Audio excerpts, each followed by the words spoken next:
This is Samsung's latest and greatest LED LCD-based display, and there are a few big talking points I want to address. When we talk about big, this is 115 inches in screen size, and the number 115 usually brings up Manchester City in my mind. But based on this exact specific screen size, it is actually using a VA-type LCD panel from TCL CSOT. But we need to also address the other major headline feature of this TV, which is its Micro RGB technology. Now, this is not self-emissive like Micro LED. This is still based on the transmissive LED LCD technology, but the red, green, and blue LEDs can be controlled individually inside one optical module, allowing for higher luminous efficiency, allowing for wider color gamut because the wavelengths of the colors are going to be purer, and it also allows for higher color volume and potentially lower power consumption because you don't need to use a quantum dot enhancement film or any color filter in front to generate these purer colors. Now, what separates Samsung's Micro RGB TV from other competitors which may have arrived on the market is its micro-scale red, green, and blue LEDs, which is below 100 micrometers or microns in size. And because of the smaller size of these red, green, and blue LEDs compared to its rivals, Samsung should be able to control the output and also the blooming effect in a better manner. The Samsung Micro RGB TV will be using a base processor, which is the NQ4 Gen 3 processor found on their OLEDs and also their Neo QLED TVs.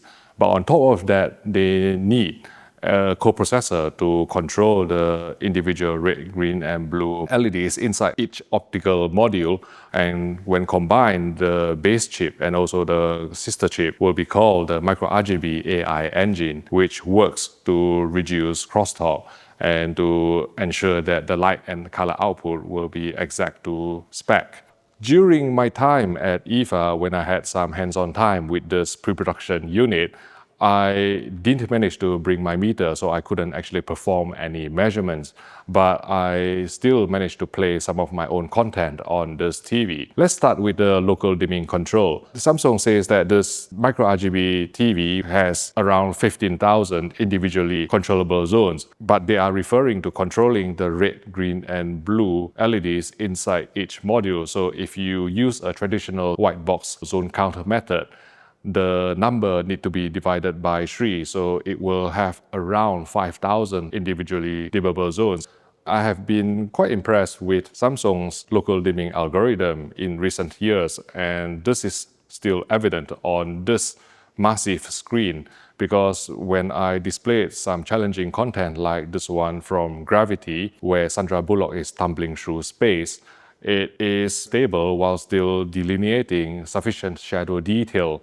And if I display some other dark scenes, I was happy with the inkiness of the top and bottom letterbox bars and how the scene still remains contrasty and has sufficient depth without taking on a hazy look. And from this point of view, I think it is better than the Hisense 116UX that I tested a few weeks ago. And next we move on to colors. Again, unfortunately, I don't have my meters here, but superficially looking at some content that I managed to play on this TV, the colors look fairly accurate in filmmaker mode with decent gamma tracking. But when Samsung demonstrated this TV, they had to boost the colors to show off the vibrance of the TV. But as some of you may be aware, unfortunately, many of the content out there are still graded to a very conservative level, so they may not take advantage of the potential color output of this display. Native 10-bit gradation was excellent on the Samsung Micro RGB TV, based on this slow panning shot from The Martian, the opening sequence from Kingsman, and even the scene from Airlight where lesser displays would show some polarization around the sun. And this is in line with the excellent gradation that I've seen on Samsung TVs in recent years, certainly over the past couple of years, which in my opinion is class leading.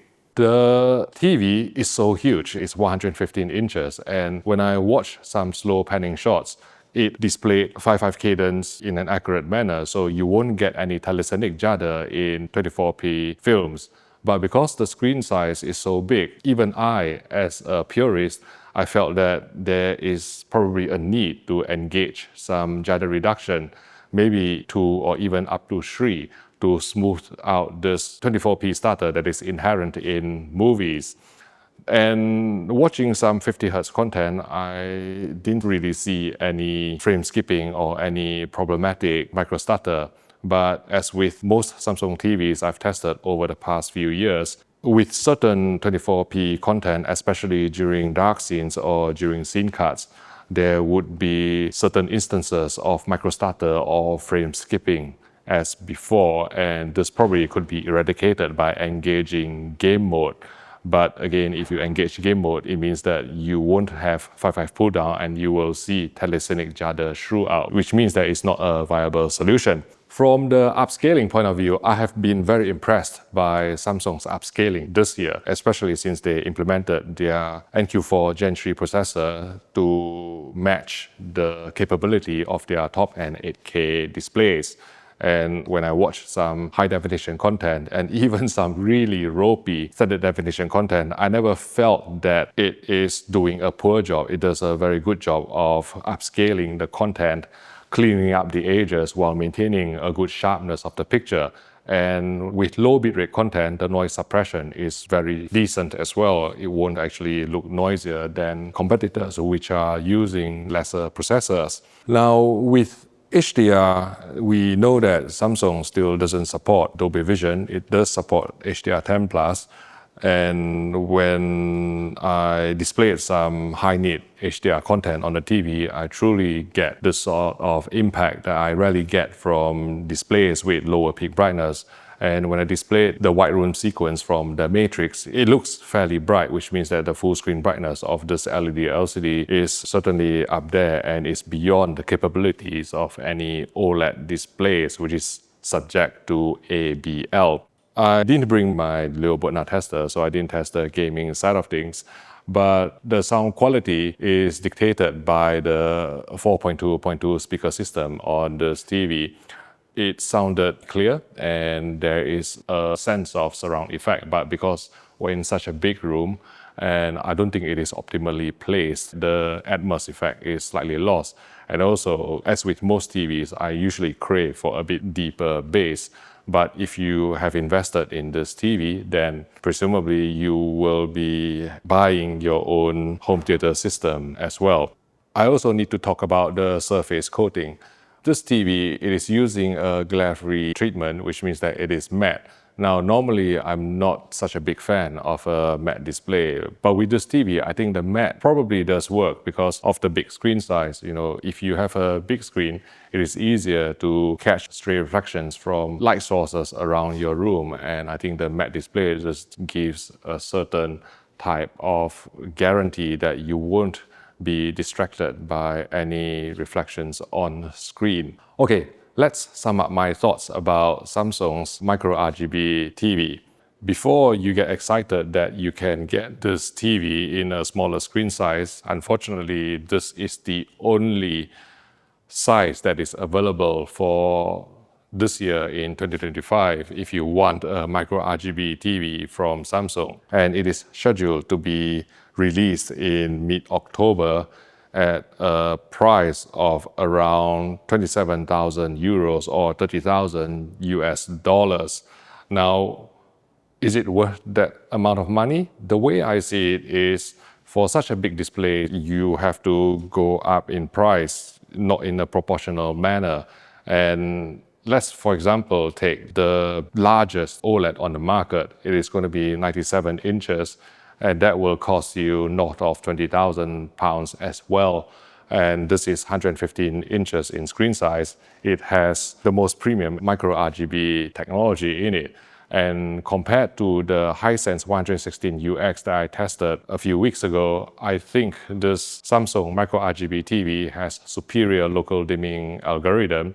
It has also cleaner screen uniformity. Still not as clean as OLEDs. There are certain dirty screen effects here and there, but it is certainly cleaner than the Hisense sample that I tested back in the UK some time ago.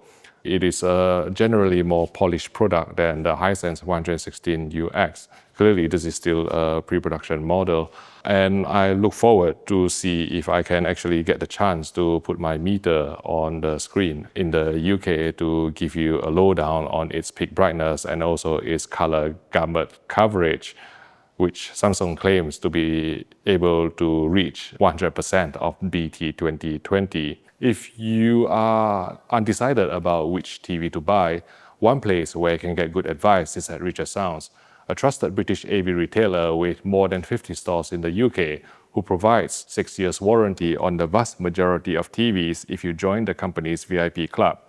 You'll get the best deals through cheaper VIP exclusive install-only prices, complimentary gifts or freebies, so go visit your local Richer Sounds store or call telesales for your next TV purchase. Thanks again for your support. If you're interested in the Samsung Micro RGB TV, you may want to learn more about its direct competitor, the Hisense 116UX, which is already out in the market currently, in which case you might want to check out my first look video by clicking here.